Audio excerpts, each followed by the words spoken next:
आज 15 ऑगस्ट. त्यामुळे आजची सकाळ आमच्या मेडिकल कॉलेज आणि सिव्हिल हॉस्पिटलसाठी नेहमीपेक्षा वेगळी होती. स्वातंत्र्य दिनाच्या ध्वजारोहणाच्या कार्यक्रमासाठी सकाळीच कॉलेजमध्ये सगळे जमाक सुरुवात झाली होती. मी पोचलोय तेव्हा आमच्या कॉलेजचं स्टाफ, डॉक्टर्स, स्टुडंट्स, नर्सेस सगळे उपस्थित झालेले होते. थोड्याच वेळात डीन सर आणि सिव्हिल सर्जन सर यांच्या हस्ते ध्वजारोहणाचा कार्यक्रम पण पार पडलो. तिरंग फडकल्यानंतर सगळ्यांनी राष्ट्रगीताक सुरुवात केली. राष्ट्रगीत झाल्यानंतर मेडिकल कॉलेजच्या विद्यार्थ्यांनी जय जय महाराष्ट्र माझा ह्या समूहगीत सादर केला.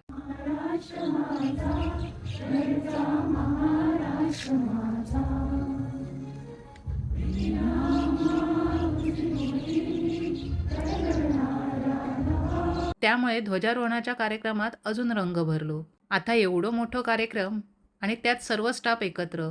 मग काय, फोटो सेशन तर होकच होया ना. मग आम्ही फोटो सेशनला सुरुवात केली. आधी मैत्रिणी, मग स्टाफ आणि त्यात आमचे सर, ते पण आमच्यात सामील झाले. सगळे फोटो काढूक भरपूर उत्साहात होते, कारण रोजच्या कामाच्या वेळेत असे सगळे एकत्र फोटो काढण्याचे मोमेंट्स खय मिळतात. अर्थातच फोटो काढताना सगळ्यांचे गप्पा पण सुरू होते. पण कार्यक्रमाचा शेवट अजून बाकी असा. कसो ह्यो असो, हे आमचे भावी नर्सिंग स्टाफ म्हणजे आताचे स्टुडंट्स ह्यांचो जल्लोष तर एकदम भारी होतो.